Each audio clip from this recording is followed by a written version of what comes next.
Do I look cute? No. Is this what we're going with? Yes. Good morning, my beautiful bookish friends. I'm Bowen and welcome to my channel. It is the start of June and I am currently reading Using Feiho by Victoria Avellin, which is book 5 in her Selekan. I don't know if I've pronounced that correctly, but like the book 5 in her series. The way that this series has me in an absolute goddamn chokehold is not even funny. This woman could write a grocery list and I would still read it. I love it. I'm obsessed. I've given every single one of her books either a 4 or 5 stars so far, and this is obviously going to be no exception. We have Sexy Pirate Man, Sexy Alien Pirate Man. He is like sweet and flirty and golden retriever-esque, but with very strong touch her and die vibes. The touch her and die always comes so much better when it's from like the lovable golden retriever character. I just love it so much more when it's like the whole juxtaposition between the fun and flirty character to do not touch my wife. I love it. I'm so obsessed. And this man, like just beam me up, Sky. Beam me up, Feiho, and take me away right now, because Sexy Pirate Man has his pierced and the piercing vibrates. The only downside to this book so far is we are following the main character Vanessa, who we meet in previous books, but in previous books, like, she's kind of sarky and prickly and like a bit of a sarcastic bitch, basically. And in this, she's kind of more withdrawn and like timid. It's just a bit too much of a character shift. I mean, I get it, but she's not quite as badass as I was hoping for her to be, but I understand why she acts the way she does. I still think that this is going to be a high 4-star or a 5, which pretty much all of her books have been. There's only been one book so far in the series that I've rated technically below 4 stars, but it was like a 3.75, so it still falls under like the 4-star bracket for me. And I just love this series. I love her writing. I'm currently on page 296, which is about, give or take, 3/4 of the way through. But I am gonna get back to reading this and drinking my cup of tea and having the best time. So I finished Using Feiho. I gave it 4.5 stars. It's so good. I love this series. Every single thing this woman puts out, I can guarantee I'm gonna read it. And now I've started The Final Offer by Lauren Asher. I'm on page 164 at the minute, and then I got a text message saying that my glasses are in, so I went to pick up my new glasses, and I've got these ones, which are my new prescription sunglasses, which I think look very cute. And then I've got these ones, which are my new regular glasses, which are very lightweight, but when I put them both on when I was in the shop picking them up, the amount that I was like, holy shit, this is what the world looks like to every fucker else but me. I've been running around with a very, very outdated prescription for so long now. The last time I got new glasses was 2 years ago, but even then the prescription was wrong. And because I'm not used to being able to see properly, I didn't realise how wrong it was until I put these ones on. And the world is in 3D, which is just such a weird thing to say. But like, I can actually see, which is bizarre to me. I didn't get glasses originally until I was like 17. I just thought everyone had trouble seeing like the whiteboard from the back of class. No, it was just me. I was just very, very blind. I feel like I can actually see stuff now, which is great. And I'm going to take my new glasses and I am going to go on a hot girl walk because it is lovely weather outside. And I'm just in the mood to go and, you know, touch grass. So I'm going to take you guys with me. Let's go.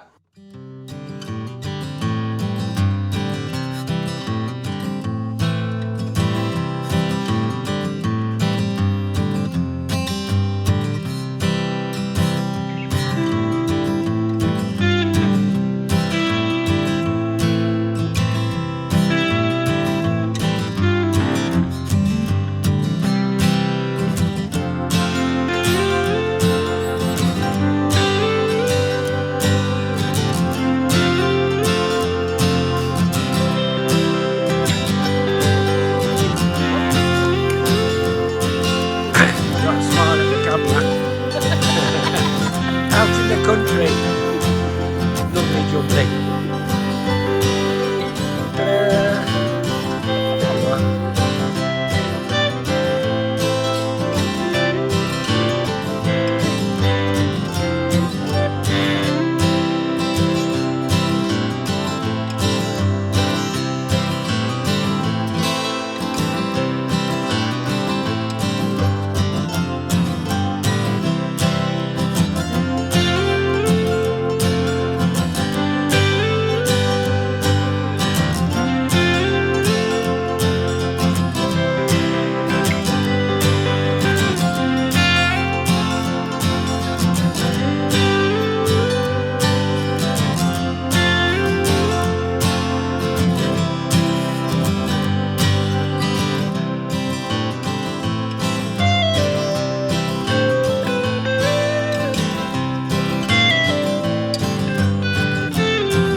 I do actually have a reading update for you, but I will get to that in just a minute. Oh my god, this is so dumb, but I can't stop fucking smiling about it. Okay, so I have a couple of series on TikTok that I follow, and one of my favourite ones is Hell's Bells.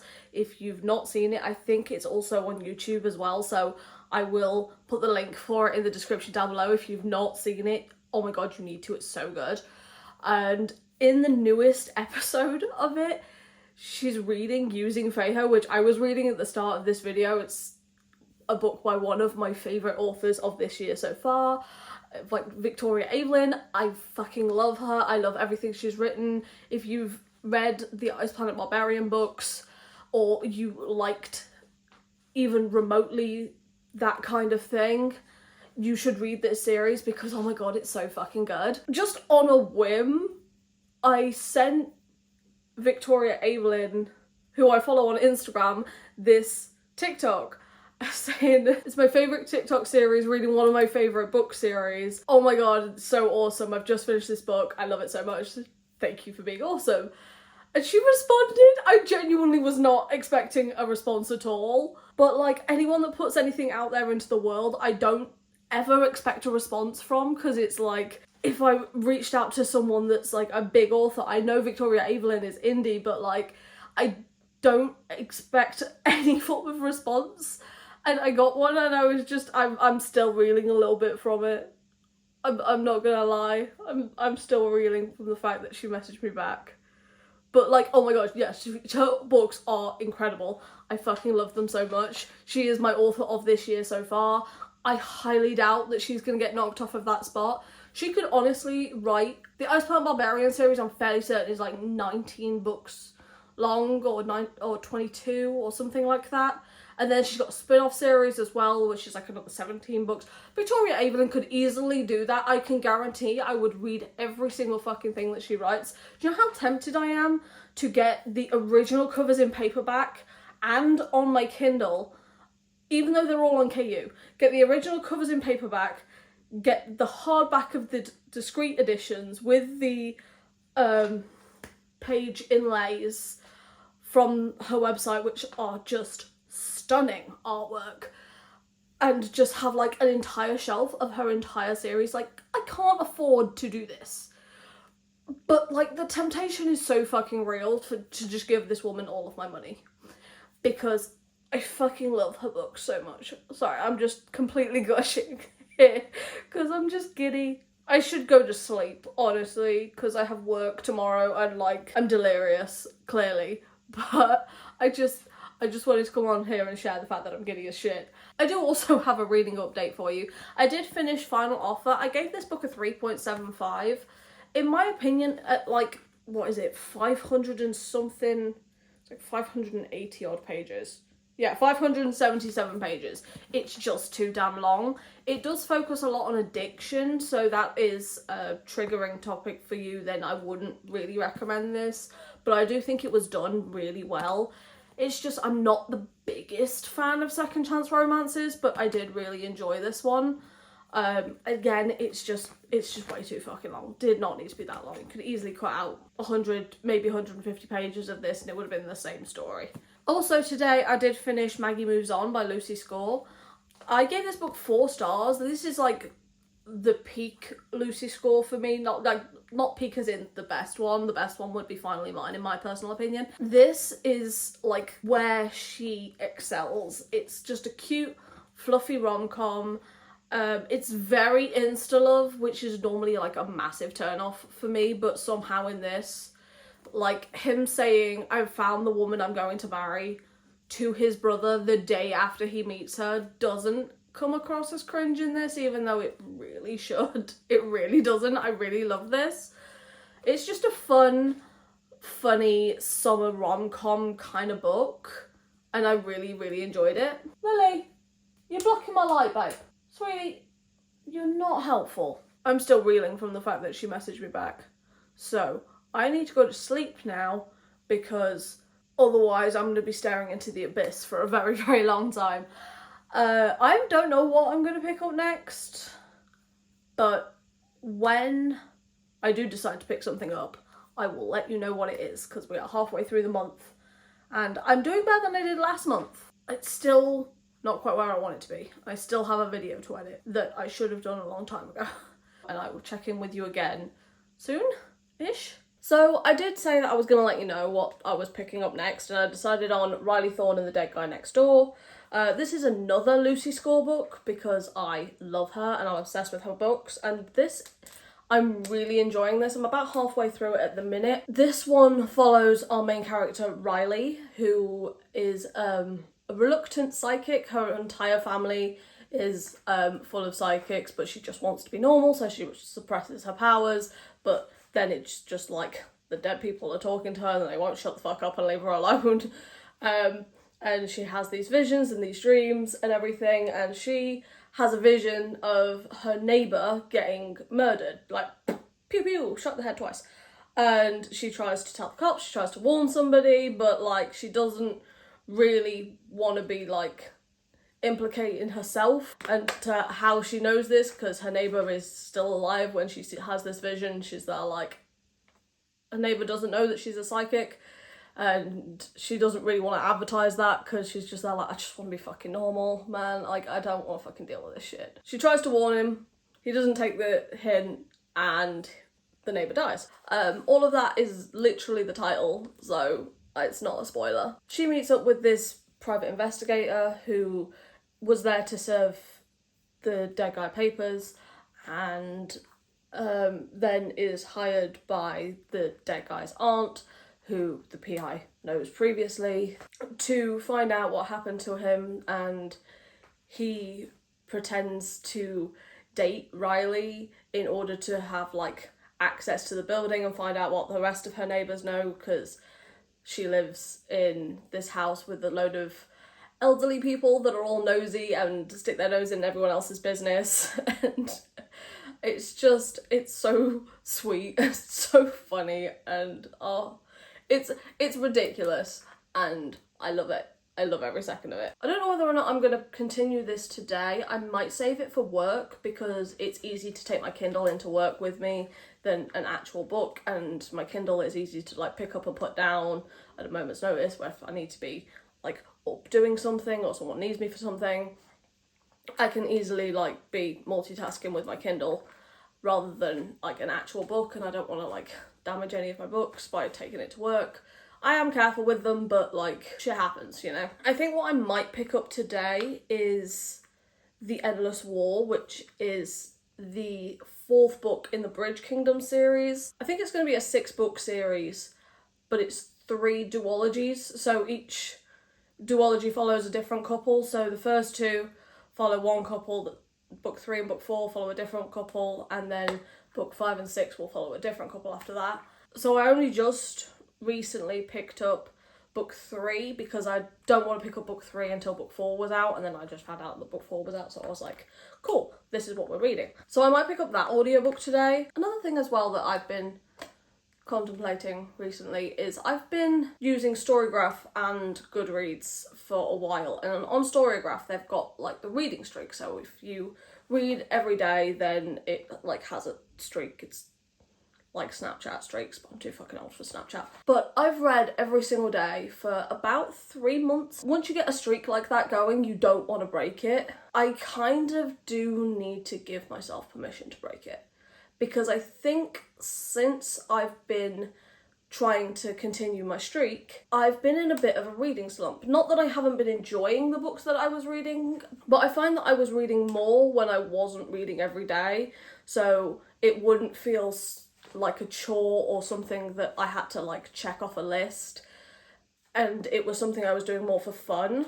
So I do want to keep the streak up until the end of this month, but because I'm participating in Aurelium in August, I'm giving myself permission in July to break it. I'm giving myself permission in July to read whatever the fuck I want to, instead of what I should be reading in my own made-up rules for reading. So July, I'm going to give myself permission to read 1 book if I want to, or read 20 books if I want to. If I just want to read on my Kindle and get behind in my physical TBR, that is fine too. We're just going to have free reign.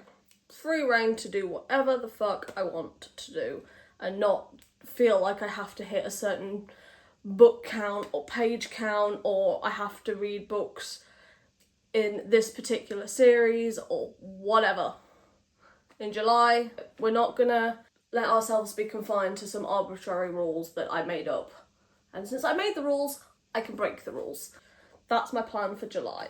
It's nearing the end of June now, so I'm kind of hoping that I can finish a couple more this month. So this one, my audiobook, and maybe 1 physical book, but we'll see. I think I'm gonna rock out to my audiobook today.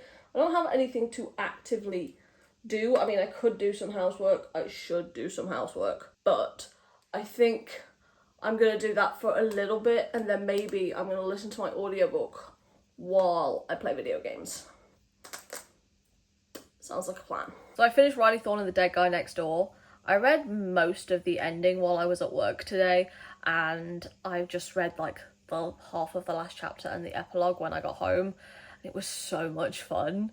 Oh my god, it was such a laugh. People were looking at me dead funny at work because I'm just laughing out loud to my Kindle. It was just so good. It doesn't have the Lucy Score spice that I was expecting, which was a little disappointing, but it does have the same Lucy Score humour, and she's just continuously cementing herself as one of my favourite authors. I love it. I love her.